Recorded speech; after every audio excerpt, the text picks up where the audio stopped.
farming is so much more than just going out there, putting a carrot seed in the ground and watching it grow, especially carrots because they're incredibly difficult to grow. I mean, it can be romantic in that you get to wake up with the birds and you get to see sunrise and there's mist on the fields, and that's all really lovely and a great part of being a farmer. But what people don't tend to talk about is that you're working 80-hour weeks. I mean, some people don't, but most farmers do. And you're doing hard physical labor. This is not easy. You know, this is low margin, this is high risk, it's higher time investment, and you have to be way more creative and flexible with your product. We have an understanding of what it requires to bring that product to market. So when we understand what it requires to bring that product to market, we're a lot more respectful and a lot more deliberate with our actions with that food, and not just looking at it as a commodity. It's something to be cherished and respected a bit more. So on Spice Acres, we farm as if we were certified organic without the level of record keeping. Our laying hens on farm produce an amazingly dense egg yolk because they are constantly on fresh pasture and they always have access to fresh insects.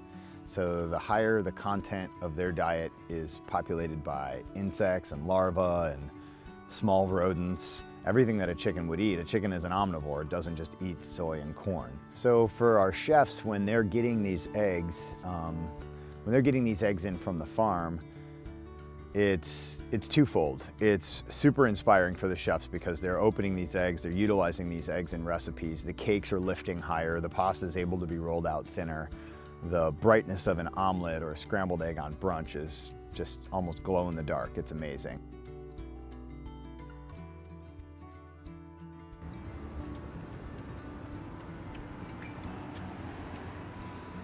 The product I've most loved having from the farm were the pigs that we raised.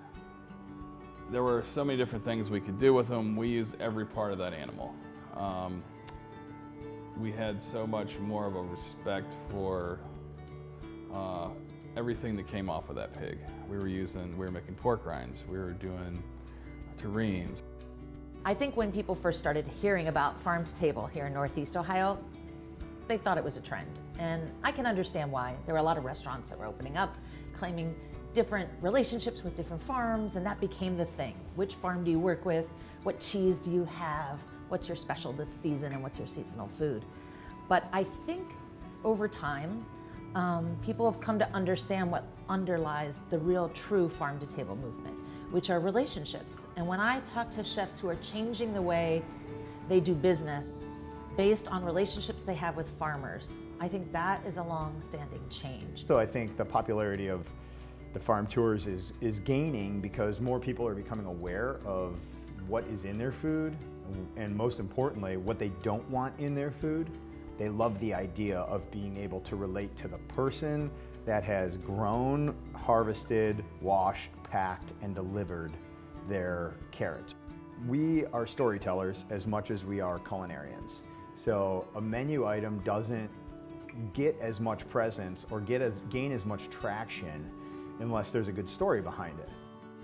You know, you could put together a dish with all these great ingredients that come from all over the world, but when we put our dishes together, we're more focused on taking what we have from the farm, letting those ingredients highlight, and that being the star. So it's that bridging of the gap between creativity and catastrophe, I think, is what really invigorates people.